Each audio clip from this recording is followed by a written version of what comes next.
우리는 역사상 가장 중요한 시점을 지나고 있습니다. 하나님께서는 하나님의 일을 하시기 전에 사람을 준비시키셨음을 우리가 알고 있습니다. 하나님 말씀은 마지막 때에 대추수, 대부흥의 때가 있다고 분명히 예언하고 있습니다. 아멘. 하나님의 말씀이 그대로 성취될 것을 믿습니다. 예레미야 눈물은 잠자는 교회와 영혼을 깨우기 위해 노력하고 있습니다. 이 가슴 뛰는 일에 함께 하길 원하시는 분은 카카오 채널로 연락 주시기 바랍니다. 당신은 위대한 하나님의 사람입니다.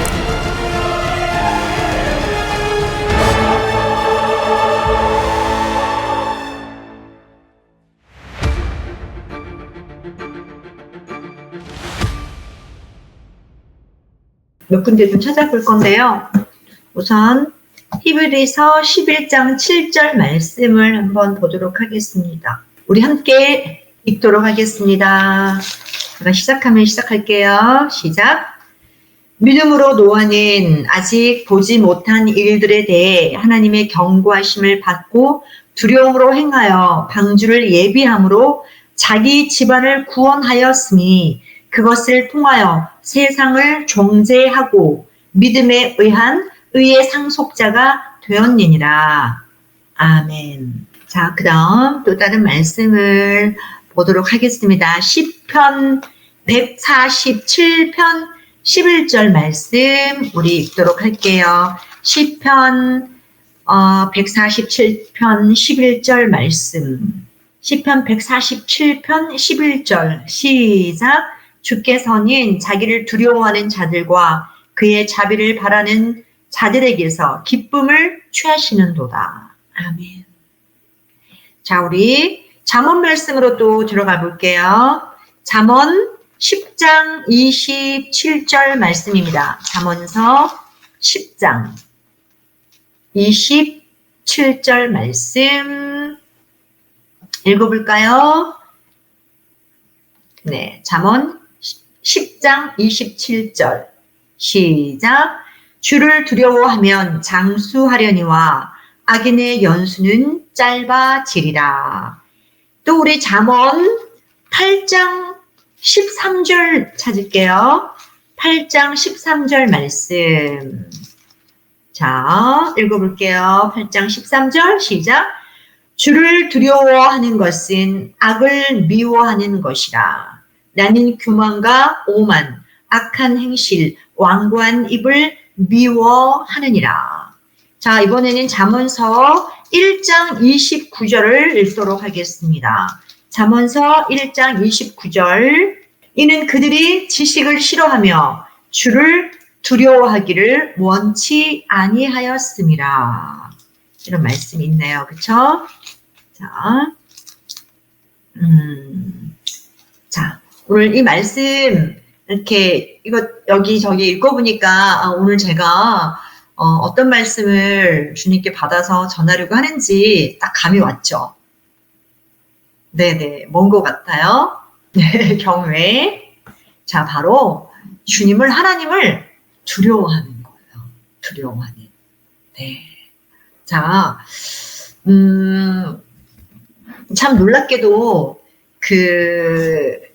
사춘기 자녀들을 두신 분들 중에 특히 어려워하시는 어머님들이 계시잖아요. 여러분 주변에도 계실 것이고, 저 또한 저희 사춘기를 지냈던 자녀가 있었었고요.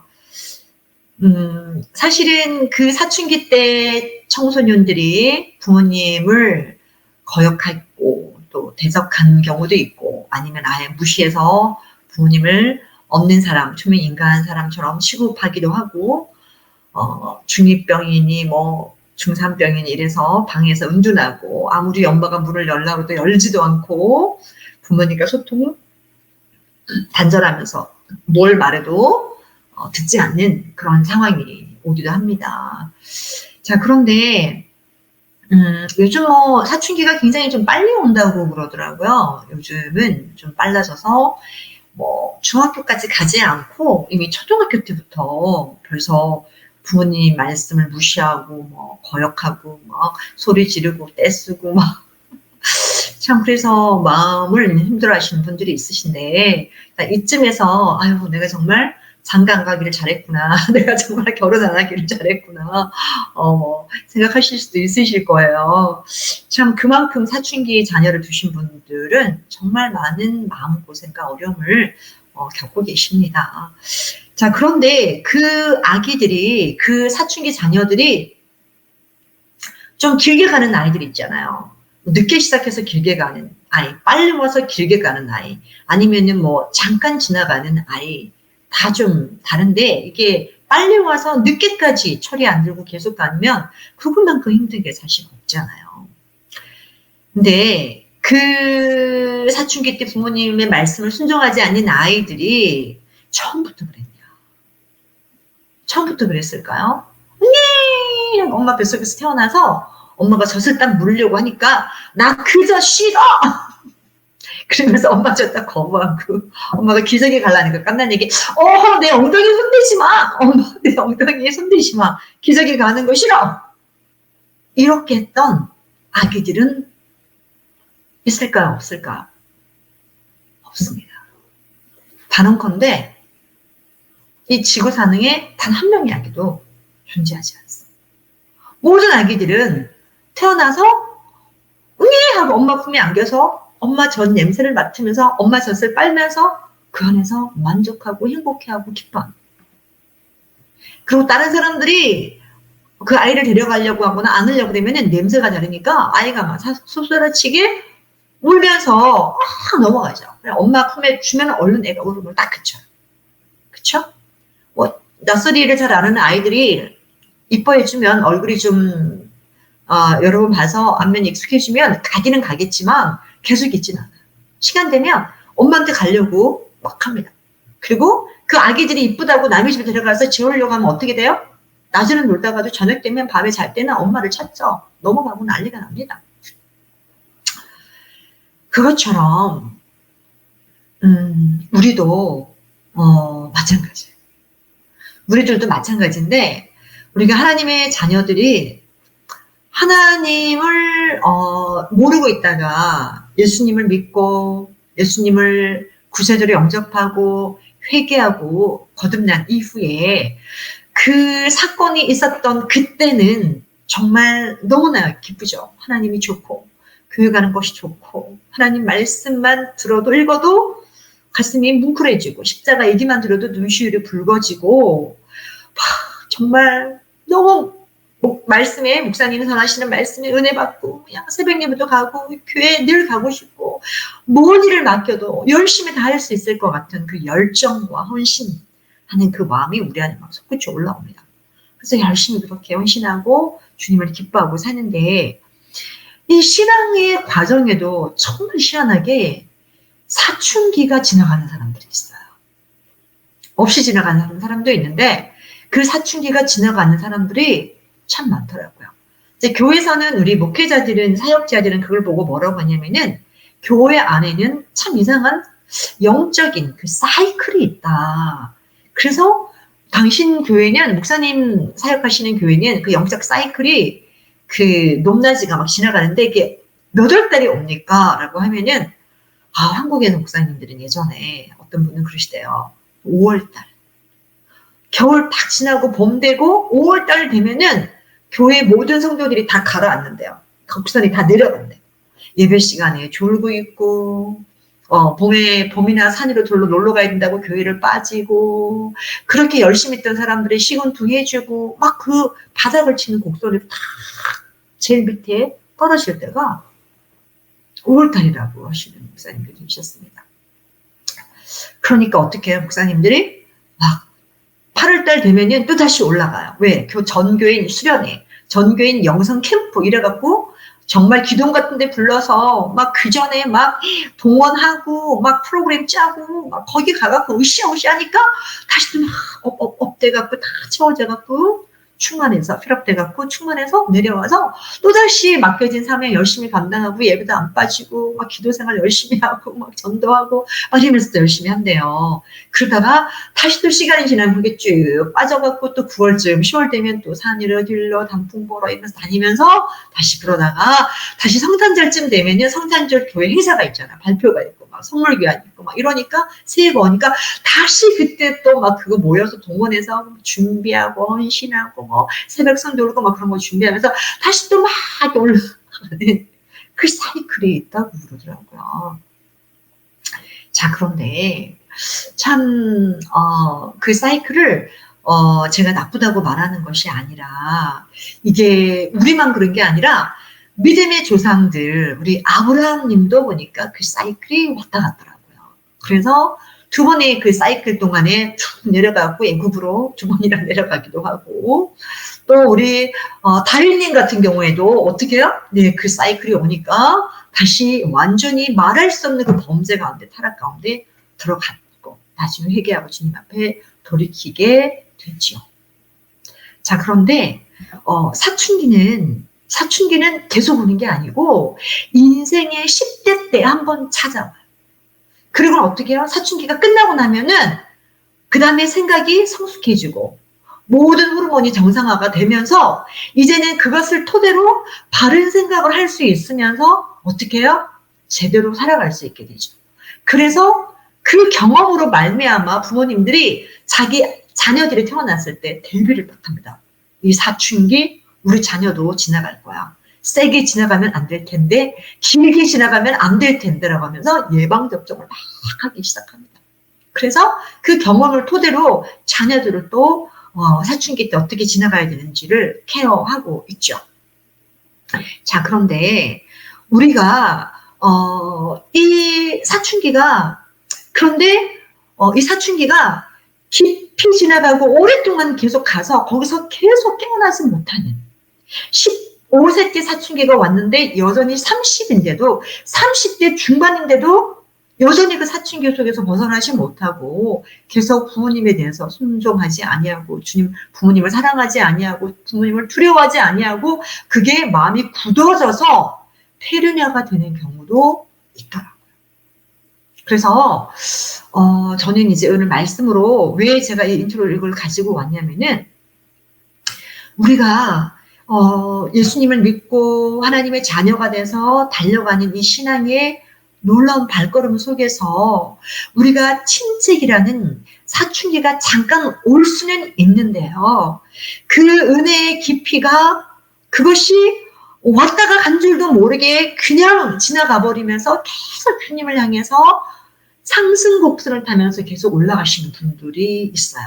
어떤 분들은 계속 이렇게 치면서 계속 같은 이 상태로 올라가지 못하시는 분이 있고 어떤 분들은 계속 올라가다가 완전 미끄러져서 다시 바닥에 내려오시는 분들도 있고 여러 가지가 있는데 왜 우리에게 이런 문제들이 생기고 어려움들이 생기냐.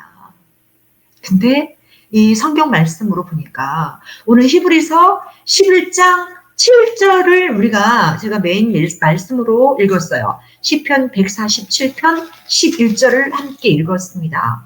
그런데 이 노아라는 분이 계셨잖아요.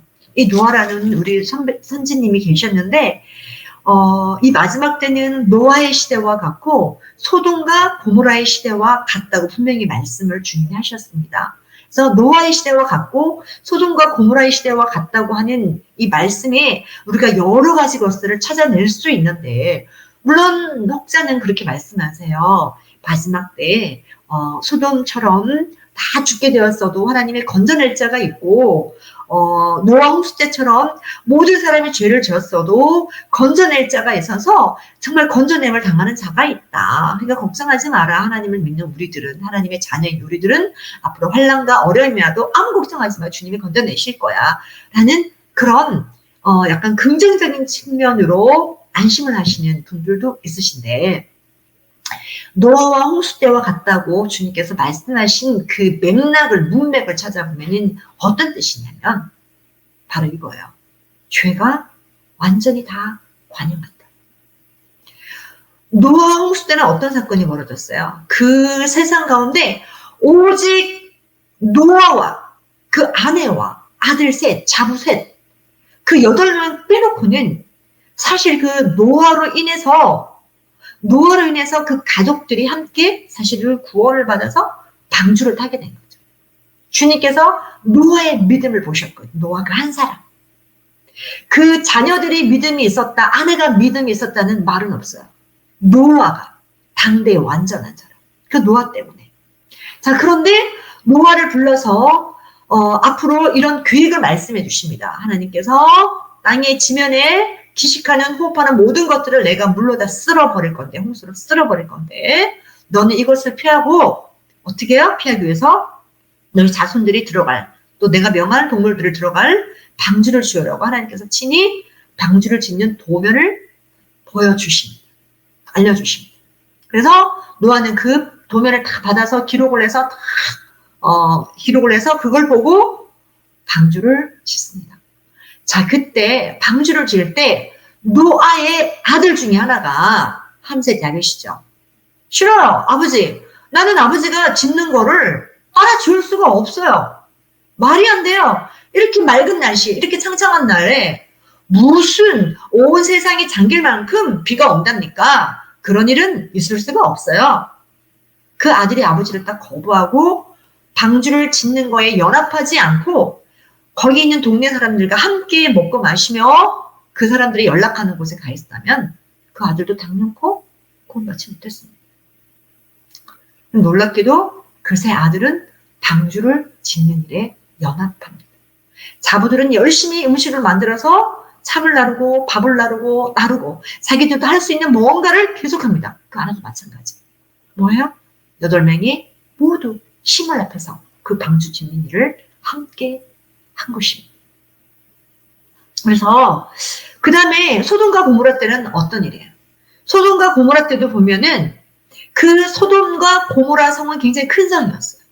그리고 소알이라는 성도 있고 그 주변이 굉장히 녹지가 우거져 있는, 그래서 많은 사람들이 살기 좋으니까 다 모여들어서 도시 문화가, 성문화가 형성이 된 곳입니다. 자, 그런데 그 많이 모여있는 아브라함은 어디 살았어요? 외곽에 살았죠? 외곽에 떨어져서 한적한 들판에다가 장막을 치고 그냥 살았어요. 그런데 롯은 어디로 들어갔어요?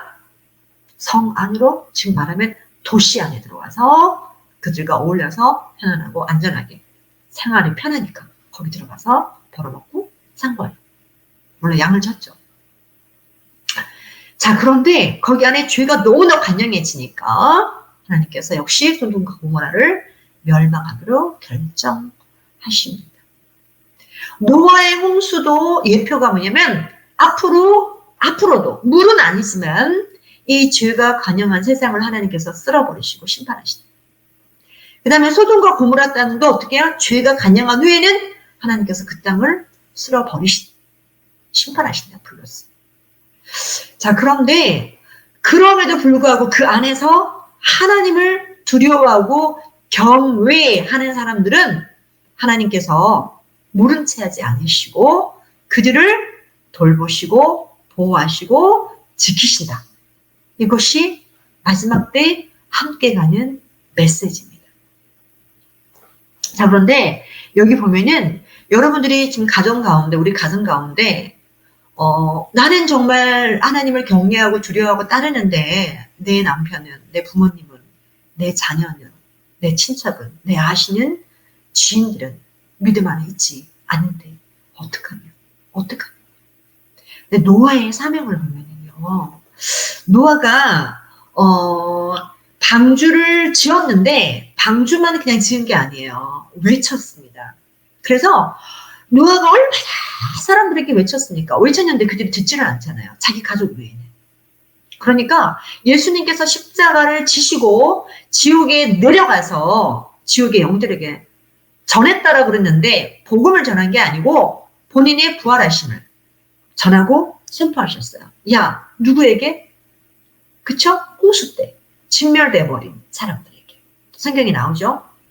그러니까 노아가 얼마나 외쳤는데 듣지를 않고 노아 편에 서서 배 하나 짓는데 거들었지 않았으니까 나중에 주님께서 지옥에 내려가셔서 그 영들에게 뭐라고 하십니까? 봐라. 너희들이 노아의 말을 듣지 않아서 다 멸망당하고 지옥에 온 거다. 라고 말씀하시는 거예요. 심판을 받았다. 자, 우리가 마지막 때 이렇게 살아갈 때 우리는 지금 세상의 끝날이 다 된 것을 알고 있습니다. 그리고 마지막 때가 된 것을 알고 있습니다. 그래서 우리는 지금 무엇을 해야 할지 분명히 알고 있습니다. 자, 그럼 오늘날 이 방주는 무엇을 상징하는 걸까요? 방주. 이 방주가 뭘까요? 어떤 분은 이 방주는 믿음의 공동체 안에 들어가는 거다. 이렇게 말씀하시는 분이 계시더라고요. 믿음의 공동체 안에 있는 것이다. 그것도 어떻게 보면 맞는 말이기도 해요. 내가 믿음을 지키겠다고 혼자서 집에서 예배하고 찬송하고 가난한 교회가 돼서 성경에서 있는다고 믿음을 지키려고 하지만 쉽지가 않아요. 근데 공동체 안에 들어가서 함께 우리가 방주를 짓는 거예요.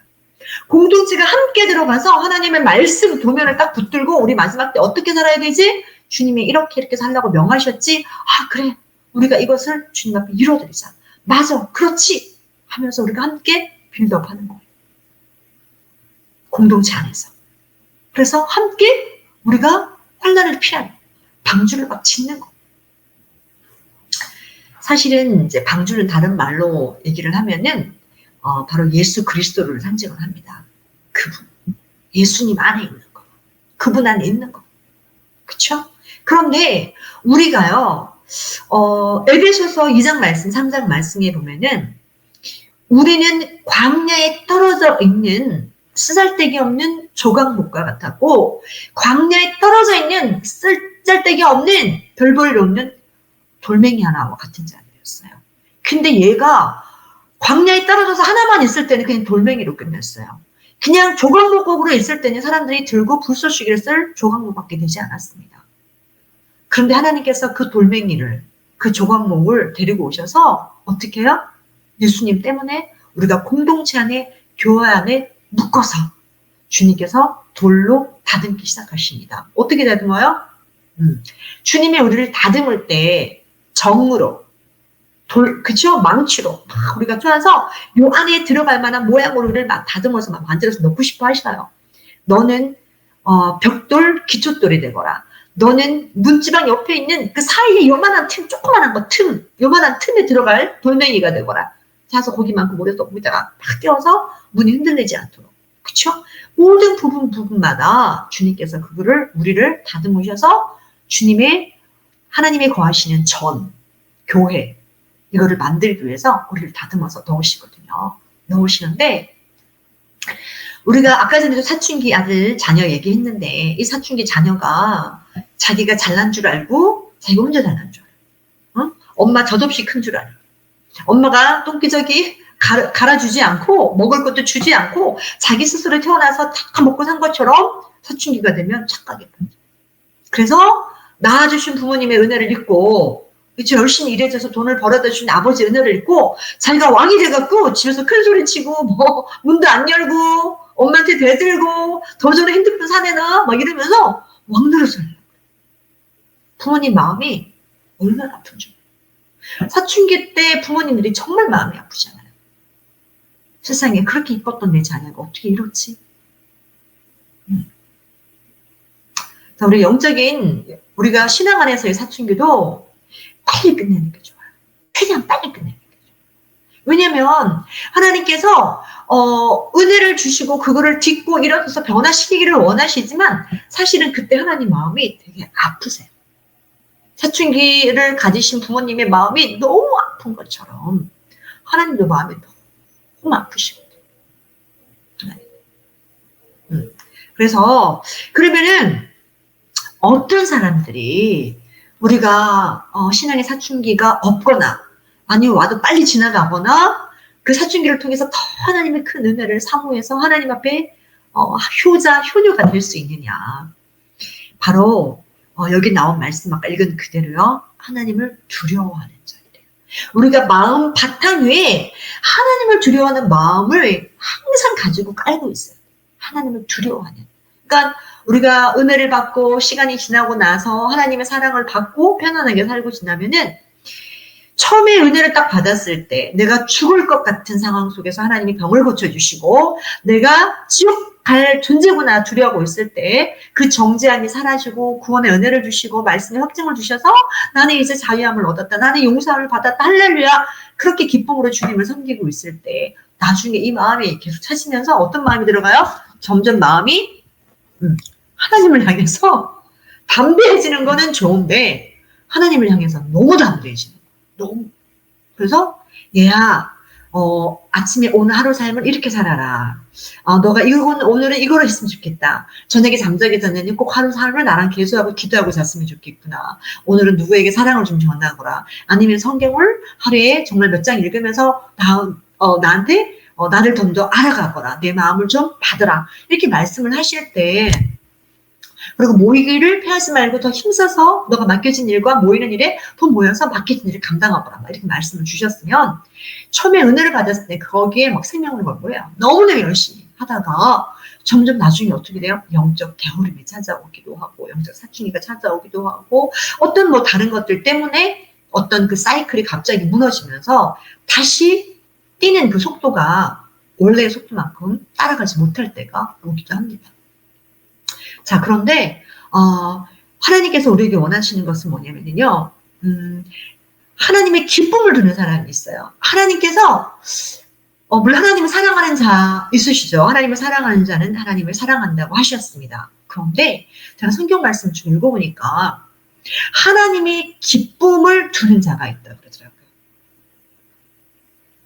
시편 147편 11절에 아까 읽었죠? 하나님은 자기를 두려워하는 자들, 그의 자비를 바라는 자들에게서 기쁨을 취하십니다. 그래서 하나님을 경외한다는 것은 하나님을 두려워한다는 거거든요. 근데 물론 이런 두려움도 있어요. 예수님 믿지 않는 자들 중에서도 하나님은 살아계심을 믿고 아이고 나 죄 많이 지면은 아이고 이 죄를 지면은 하나님 나 벌하실 거야. 그러면서 하나님을 향한 어떤 벌받는 두려움을 갖고 있는 사람들도 있습니다. 그런 사람들은 복음이 들어가기가 굉장히 편해요. 하나님이 없다. 천국도 없어. 지옥이 어딨어. 그런 내세가 어딨어 하는 사람들은 정말 복음을 전하기가 힘들어요.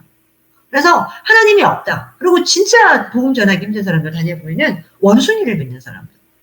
원숭이가 우리 조상이라고 그러면서 진화론을 믿고 있는 창조론을 안 믿고 이런 사람들에게 정말 하나님 전하기가 쉽지가 않아요. 네. 그리고 하나님이 없다고 하는 자들. 그렇죠? 아니면 과학을 믿는 사람들. 이렇게 복음 전하다 보면은 과학을 믿는 사람들도 있고 차라리 뭐 불교라도 뭔가 신을 믿는다라고 하는 사람들은 이 생각을 바꿔줄 수가 있는데 아무것도 아닌 무신론자들에 대해서는 이거를 어디서부터 풀어야 될지 모를 만큼 정말 산을 봐라 이게 생겼겠냐 달을 봐라 뭐 이러면서 막 전하는 거예요. 자, 그런데 자, 하나님께서는 다시 돌아가서 하나님을 두려워하는 자들, 그의 자비를 바라는 자. 그러니까 뭐냐면 나는 잘못한 게 너무 많아. 나는 하나님 앞에 난 너무 부족해. 막 두려워하면서 하나님 저를 긍휼히 여겨주세요. 하나님 자비를 베풀어 주세요. 라고 하는 사람들을 그 사람을 향해서 하나님을 그렇게 기뻐하시네요. 우리가 아기 때는 어때요?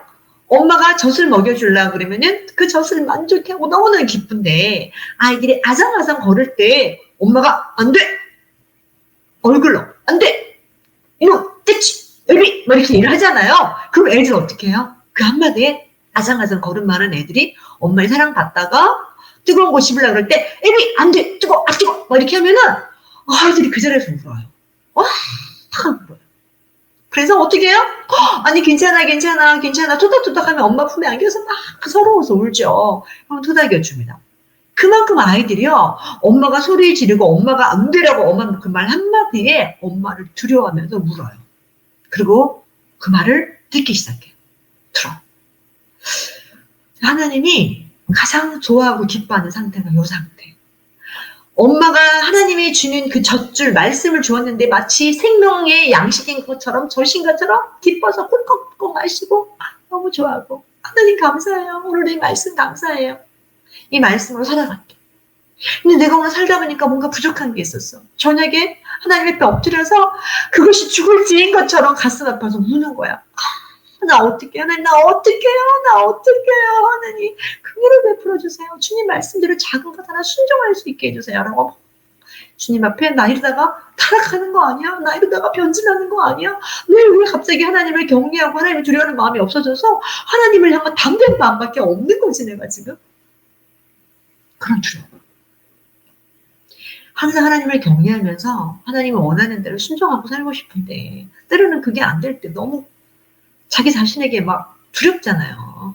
그 두려움을 하나님 앞에까지 가지고 가는 거예요. 하나님, 나 끝까지 하나님 사랑하기를 원해요. 나 끝까지 하나님을 따르기를 원해요. 제 책상 앞에 가면은 제가 이렇게 만든 글씨가 있어요. 요만한 세 개에다가 이렇게 적었는데 하나님이 제게 직접 음성으로 들려주신 그거를 날짜하고 그 내용을 적어놔서 이렇게 그냥 세워놓은 게 있는데 사랑하는 딸아, 너가 나를 이 세상 끝날까지 나를 따르겠느냐? 이 세상 끝까지 나를 따르겠느냐? 3번 저 크게 그 다음에 너는 나를 끝까지 사랑하겠느냐? 나는 나를 끝까지 사랑하겠느냐? 끝까지 3번씩 다 물으셨거든요. 이렇게 밖에서 들리는 음성으로 엄청 크게 들려서 제가 그 목소리 듣는데 거의 뭐 죽은 사람처럼 쓰러져서 몸이 진동하고 그걸 들었는데 제가 그때요. 네, 아멘. 그러면서 제가 뭐라고 기도했냐면, 네, 할 수 있어요가 아니라, 하나님 도와주세요. 끝까지 사랑하도록 도와주세요. 끝까지 사랑하도록 도와주세요. 네, 사랑하도록 도와주세요. 끝까지 따르도록 도와주세요. 이 세상 끝날까지 따르도록 도와주세요를 주님께 외쳤어요. 도와달라고. 제가 하나님의 임재하는 그 음성을 들었을 때, 이 상황에서는 제가, 그걸 왜 못해? 끝까지 당연히 사랑할 수 있어. 끝까지 따를 수 있어. 어떻게 우리가 주님을 따르는 걸 포기해? 이 큰 은혜를 입었는데 어떻게 타락할 수 있어? 하잖아요. 근데 제가 영 안에서 주님께 이끌려서 그 음성을 3번씩 들었을 때는요. 제 영 안에서 두려움이 막 일기 시작했어요. 두려움이. 끝까지 따르지 못할 수도 있구나. 끝까지 주님을 사랑하지 못할 수도 있구나. 내가 앞으로 달려갈 길이 수십 년 남았는데 그 기간 안에 내가 끝까지 주님을 사랑하지 못할 수도 있구나. 마라톤이잖아요. 주님을 내가 부인하고 돌아설 수도 있구나. 나도. 사랑하는 데서 내가 그치고 주님을 사랑하지 않고 다른 것을 사랑하는 쪽으로 돌아설 수 있구나. 라는 것을 내 영 안에서 발견을 했어요. 그래서 주님이 3번 우리와 같은 소리로 제게 고막에 찢어질 듯한 소리로 치시면서 제게 3번이나 물으셨고 그럼 무섭지 않아요? 제가 이 음성을 들은 거는 천국에서 주님을 만난 이후예요. 그런데 그렇게 3번을 제게 찾아오셔서 큰 소리로 물으셨어요. 저는 그것을 잊지 않으려고 글씨를 써서 제 창문 앞에다가 2개를 제 책상 앞에다 붙여놨어요. 그래서 그걸 앉아서 그것부터 먼저 읽습니다. 그러니까 우리가 믿음의 여정이라는 이 걸음을 보았을 때 참 쉽지 않은 믿음의 달리기인 것 같아요. 자, 다시 노아 얘기로 돌아갈게요. 노아는 하나님의 경고하심을 받고 두려움으로 행했다고 했습니다. 노아가 그 경고를 받고요. 본인만 알고 있지 않았어요. 아까도 말씀드렸지만. 자기 가족, 아내, 아들 셋뿐만 아니라 노아 형제가 있었을 거 아니에요. 부모님도 계셨을 것이고 노아 주변에 얼마나 많은 사람들이 있었을 것이고 전해고 소리치렀다. 아무도 그 말에 귀를 기울이지 않았습니다. 마지막 시대는 우리가 이런 시대가 될 거예요. 주님 곧 오신다. 예수님 곧 휴가하신다. 주님 정말 공중강림하신다. 우리 정말 주님 앞에 들림받을 수 있도록 오늘이라고 하는 날 동안에 깨어 있어야 된다. 오늘 잠에 자다가도 내가 내일 아침을 무아지할 수도 있다. 오늘 자다가도 주님 음성을 들을 수 있다. 천사들의 소리를 내가 오늘 밤에 자다가 들을 수 있다.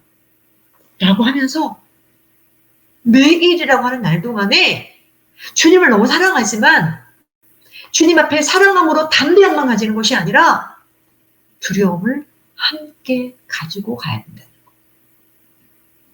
나도 믿음의 이 길에서 내 자유의지가 있기 때문에 나도 교만한 길로 치우칠 수 있구나. 물론 하나님께서 우리를 사랑하시기 때문에 도와주시고 함께 하실 거예요. 근데 우리가 어긋난 길로 가려고 그러면은 나를 때려서라도 아프게 해서라도 아니야 하고 그 길을 돌이키도록 고난을 통해서도 주님이 역사하실 거예요. 근데 우리가 주님 내 그렇게 해도 주님을 아프게 해서 돌이키실 거죠? 라고 하면서 내 원함으로 가는 것이 아니라 그냥 주님께서 좌로나 우로나 치우치지 말라. 가운데 정도의 길로 가라. 왜 가까이 가서 사자가 물려가는 여기까지 가서 나 안 물릴 거야 안 물릴 거야 하면서 가까이 가니 좌로나 우로나 치우치면서 하니 그러지 말고 철로역정에 나오는 사자가 좌우에 묶여있는데 가운데 길로만 가면은 근접도 못하는 다 그랬잖아. 묶여있기 때문에 왜 자꾸 좌우로나 치우치면서 그 두려움으로 위험 속으로 들어가는 거야. 그러지 말고 가운데 길로 안전하게 가라. 그것이 뭐예요? 하나님을 두려워하는 사람, 하나님을 경외함으로 그분의 말씀 앞에 떨며 순종하는. 하나님의 사춘기의 자녀들을 보면 제가 말씀드렸어요. 되게 마음 아파하시다. 너무 아파. 그래서 오죽하면 하나님은 자기를 두려워하는 자들, 그의 자비를 바라는 자들에게서 기쁨을 취하신다고 하시겠어요. 그리고 하나님을 사랑하는 자, 하나님의 사랑을 입을 것이. 우리 하늘에서 공중 나팔에서 나팔 소리 들리면 저희가 호련히 변화되어서 우리가 구름에 우리가 이끌려 공중으로 주를 맞이하러 갑니다. 우리는 그것을 믿고 오늘 하루하루 살아가는 사람들입니다. 한번 생각해 보세요. 영광스러운 그날. 주님을 맞이할 때 부끄러워. 난 주님 맞이할 자격이 없어. 부끄러워. 부끄러워하면서 야, 너 아직 좀 덜 됐다. 너는 환난을 안 깨져서 내가 좀 너를 좀 더 정결케 해야 되겠다. 환난을 통해서. 그제서야 가슴 치고 후회하면서 그 환난을 통해서 가슴 치고 정결케 되는, 비로소 그래서 우리가 혼의 구원을 받는, 영의 구원을 받는 그 자리에 가면 안 되잖아요. 그렇죠? 우리가 사춘기 길게 가지 말자고요. 15살에 시작했는데 35까지 사춘기야. 40까지 사춘기야. 엄마 돈 내놔! 막 이러고 일도 안 하고 엄마가 해놓은 밥도 먹고 설거지도 안 하고 그냥 나가버리고 45에서 그러지 말자고요. 사춘기가 오신 분들이 있다면은 오늘 주로 주님! 저 철 들었습니다. 정신 차렸습니다. 하시고 다시금 우리가 모든 초점과 모든 눈을 주님 앞에 돌려서 오늘이 마지막인 것처럼, 오늘이 주님이 오셔서 공중강림 하실 것처럼 하루하루를 살아가셔야 됩니다. 주님이 제게 그 트럼프 대통령이 대통령 1년 조금 얼마 남겨놓고 이제 끝날 무렵 1년이 좀 안 남겨졌나요? 좀 지나가고 있는 중인데 트럼프가 다시 대통령이 된다 그러셨어요. 그래서 저는 연임이 될 줄 알고 막 선포를 했어요. 중국에도 방해도. 또 트럼프가 될 거라고. 그랬는데 안 나오고 바이바이 하고 마이웨이 음악 들으면서 비행기 타고 가버리더라고. 와, 나 진짜 얼마나 그때 얼굴이 뜨거웠는지 몰라요. 뭐지? 아니 이게 뭐야? 아닌가? 내가 잘못 들었나? 어떻게 이런 일이 아닌데 이런 적이 없었는데 참 민망하더라고요. 그러나 뭐 인정했죠. 우크라이나 분명히 들어서 얘기를 했는데 안 됐네요. 그러면서 이상하네. 그랬는데 연임이 아니고 재선이었다는 거죠. 다시 한번 된다는 것이. 그래서 결국 됐는데 트럼프 대통령이 재선이 된 후에는 그가 평화스럽게 모든 거를 주도해서 뭐 더 평화를 줄 것 같고 미국의 Great Again, 그래서 아메리카 Great Again 해서 뭔가를 더 영광스러운 날을 줄 것처럼 하겠지만, 시도는 하겠지만, 너무나 이제 강경 정책과 여러 가지 때문에 적을 많이 쌓게 되고, 그걸로 인해서 경제적인 모든 부분에 어려움이 오고, 또 어떤 부분들도 어려움이 오게 돼서, 그 어려움의 여파로 미국뿐만 아니라 또 다른 나라까지도 그 어려움이 번질 수 있어서, 재정적으로 일단 그 기근의 날처럼 물가가 오르고, 공황이 오고, 이런 부분들이 미국 땅에 있고, 미국과 연관된 긴밀하게 연결된 나라들도 또한 그것을 감내해야 되는 그런 상황이 올 수도 있다는 마음을 주님께서 주셨어요. 그래서 그리고 또 다른 마음은 너가 트럼프 대통령이 재선이 되니까 다음 한 번 더 대통령이 될 건데 트럼프 대통령이 다시 된 그때 5년 기간 동안에는 너는 어떻게 살아야 되냐면은 매일 오늘 저녁 주님이 공중 강림하실 수 있겠다. 오늘 강림할 수 있구나. 라는 생각으로 살아야 한다라고 하셨어요. 그만큼 주님의 공중 강림이 가까웠어요. 너무나 가까웠어요. 또 뿐만 아니라 하늘에서 막 이렇게 핵폭탄 터지는 것도 보여주셨거든요. 호주 상공에서 터지는 걸 보여주셨어요. 서큘러키 오페라 하우스에서 핵폭탄이 큰 거 아니고 좀 작은 걸로 버섯구름처럼 그렇게 되는 것들이 7, 8개 그 이상으로 터지더라고요. 그래서 이제 저는 꿈에서 날리기 때문에 그 바람이 너무 강해서 바람에 저는 주님이 어느 방향으로 날아서 그 피난처로 보내주시는데 막 날아가는데 이게 뭐 얼마나 바람이 센지 막 제가 밀려 막 하는 거예요. 밀려갖고 바람에. 그래서 그 다음에는 주님이 예배하신 안전한 곳에 들어가서 바위 안에 집 안에 들어가서 우리 가족과 함께 보호를 받고 있었습니다. 창밖에는 핵 폭탄 그 분진과 냄새 때문에 창문을 열면 안 돼요. 그 냄새를 맡으면 큰일 나요. 자, 그런데 그 지형과 지역과 밑에 물까지도 다 보여주시더라고요. 산에. 그런데 막 어떤 사람이 막 뛰어오는 겁니다. 보니까 저희 언니예요, 둘째 언니. 살려달라고 문을 열어달라고. 이 문을 열어주려고 보니까 그 뒤에 또 누가 따라오는 거예요. 예수님을 엄청 핍박했던 남자가 저희 언니의 남편 형부였습니다. 예수님을 너무 싫어하는 목회자를 너무 싫어해서 우리 교회 와서 막 다 뒤집었고 막 교회마다 가서 그랬던 분이에요. 지금도 안 믿으세요. 그분이 막 따라오는 거예요. 그래서 이거 어떻게 문을 열어말아. 이 열면은 문이 열려갖고 그 핵폭탄의 그 안 좋은 냄새가 이 우리 거실 안에 다 밀려 들어가서 우리 가족들이 문제가 됐는데, 근데 우리 언니인데 그 뒤에는 형부인데 너무 막 고민과 딜레마에 빠져서 어떻게 막 고민하다가 꿈이 깼어요.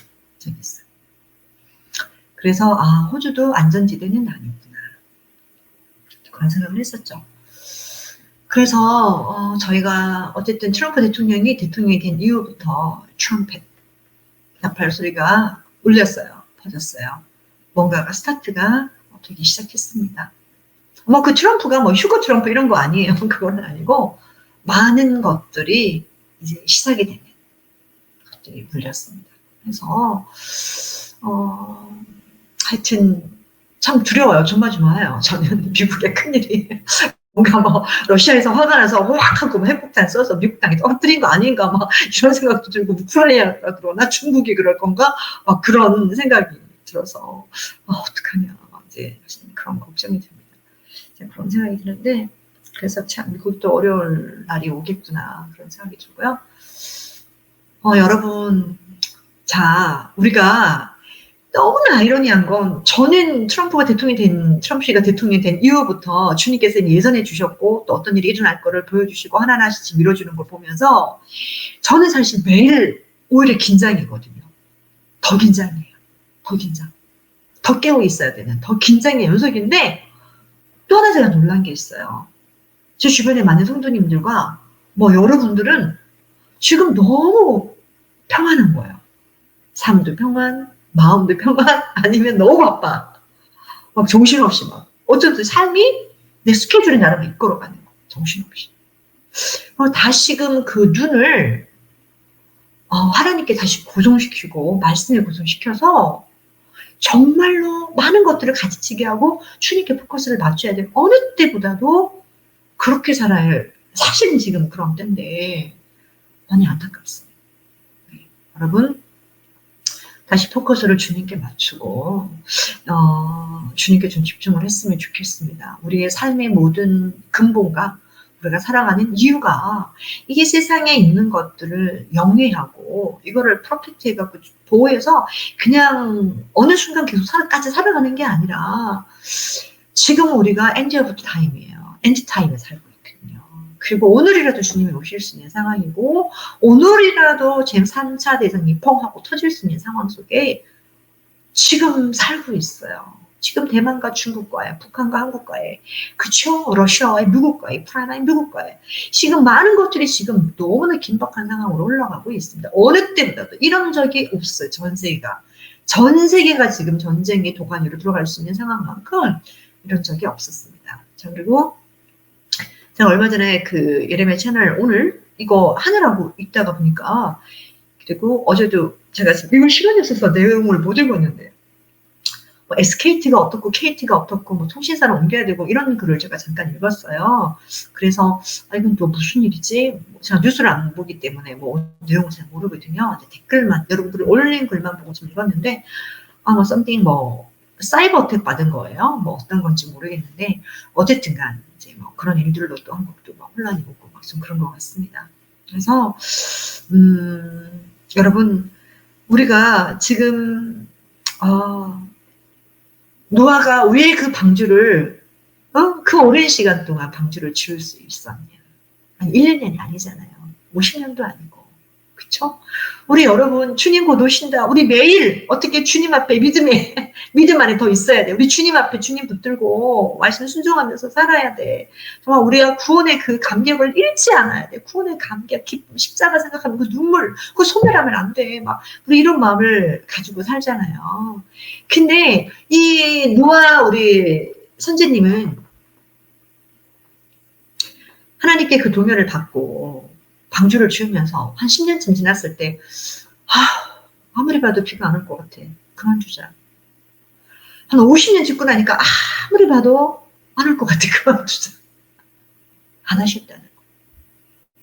그 100년이 넘는 그 시간 동안에 정말 1, 2년도 아니고 정말 얼마나 그 오랫동안 저희 지금 주님 오신다고 그러고 주님 사모하면서 얼마 지금 기다리고 있어요.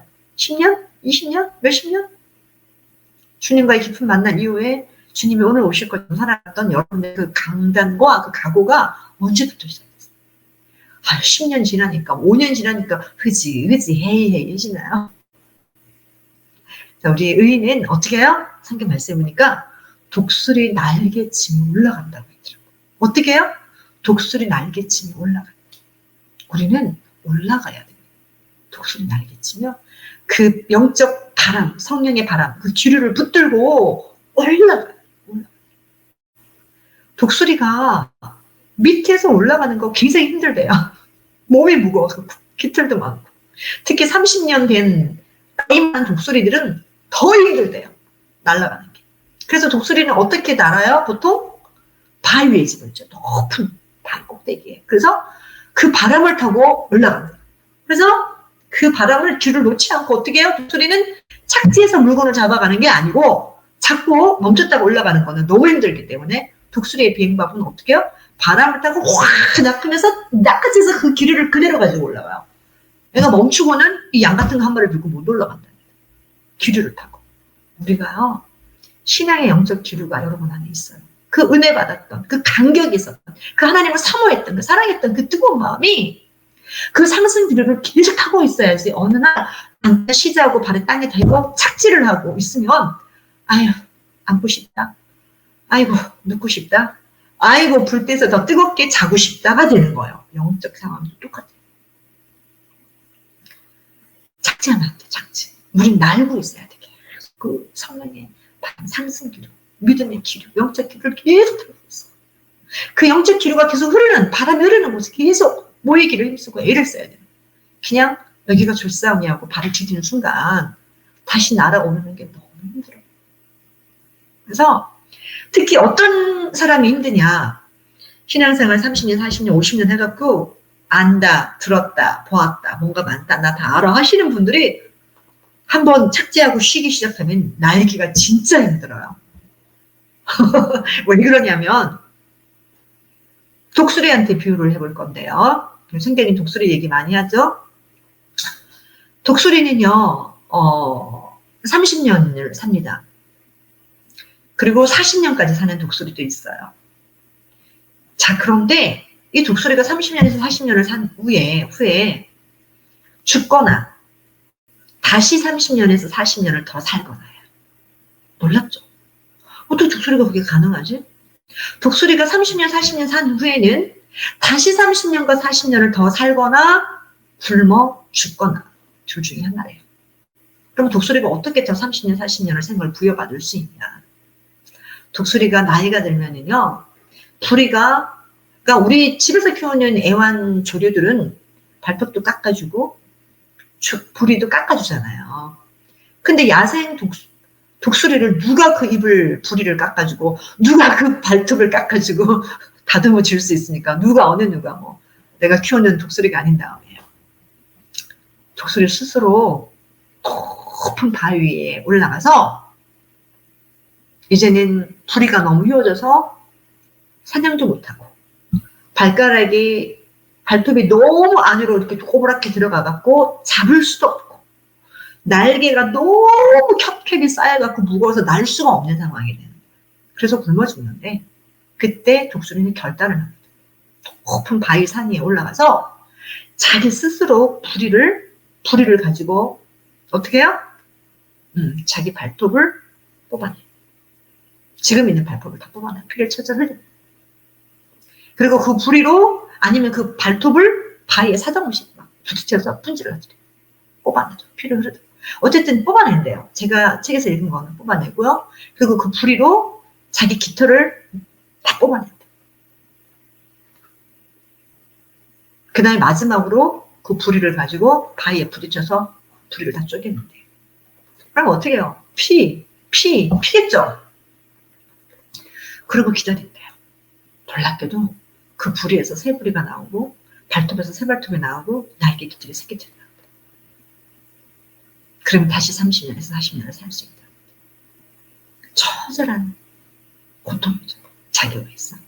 그래서 승리를 하는 거예요. 여러분, 우리 신앙의 주님을 따르는 그 길이 누가 쉽다고 했어요. 우리 주님 따라가는 길 기쁘고 즐겁고 행복해. 맞아요. 맞는 일이죠. 그런데 성경에는 이렇게 나왔어요. 주님을 따르는 그 길은 자기 부인의 길이다. 내가 죽어야만 따라갈 수 있는 길이다.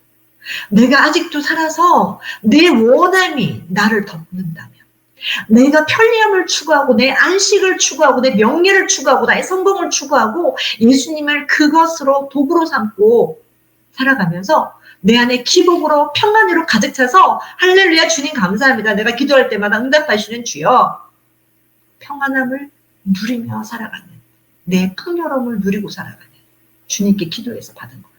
나를 위해서.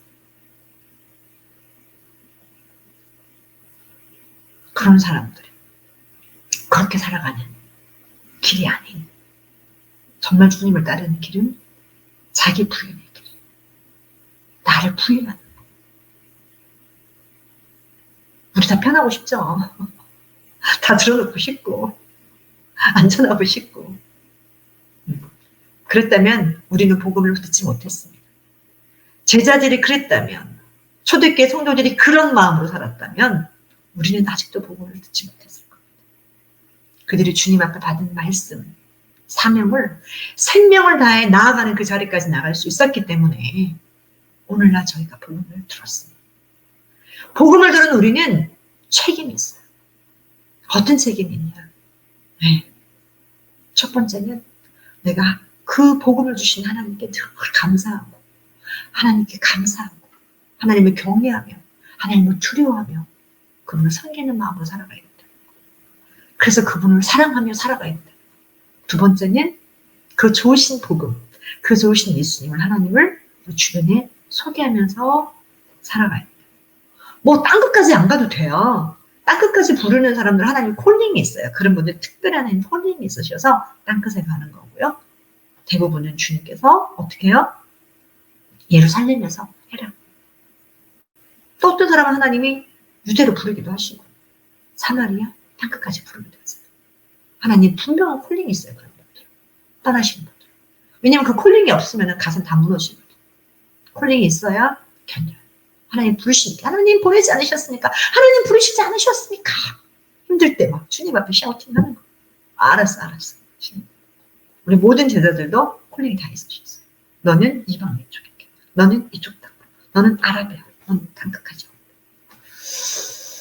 때로는 이런 부르심 앞에서 자원하는 마음으로 주님 앞에 응답을 하셔도 상관은 없습니다. 저는 주를 위해서 자원하는 마음으로 주님을 섬기며 살기 원한다. 자, 어쨌든 간 오늘 우리 하나님의 마음을 제가 부족하나마 전했습니다. 시간이 많이 지난 관계로 우리 들은 말씀 붙들고 이 시간 우리 기도하기를 원합니다. 함께 기도하시겠습니다. 예레미야의 눈물은 시대에 맞는 말씀 선포와 변질되지 않은 순수 복음을 외치고 있습니다. 함께 연결되어 하나님께 예배드리며 이 마지막 때에 하나님께 쓰임받길 원하시는 분은 카카오 채널로 연락 주시면 연락드리도록 하겠습니다. 고정 댓글에 채널 경고와 착제에 대비한 예비 채널과 제2채널 링크를 올렸습니다. 이 채널 또한 구독 부탁드리겠습니다. 감사합니다. 우리는 역사상 가장 중요한 시점을 지나고 있습니다. 하나님께서는 하나님의 일을 하시기 전에 사람을 준비시키셨음을 우리가 알고 있습니다. 하나님 말씀은 마지막 때에 대추수, 대부흥의 때가 있다고 분명히 예언하고 있습니다. 아멘. 하나님의 말씀이 그대로 성취될 것을 믿습니다. 예레미야 눈물은 잠자는 교회와 영혼을 깨우기 위해 노력하고 있습니다. 이 가슴 뛰는 일에 함께 하길 원하시는 분은 카카오 채널로 연락 주시기 바랍니다. 당신은 위대한 하나님의 사람입니다.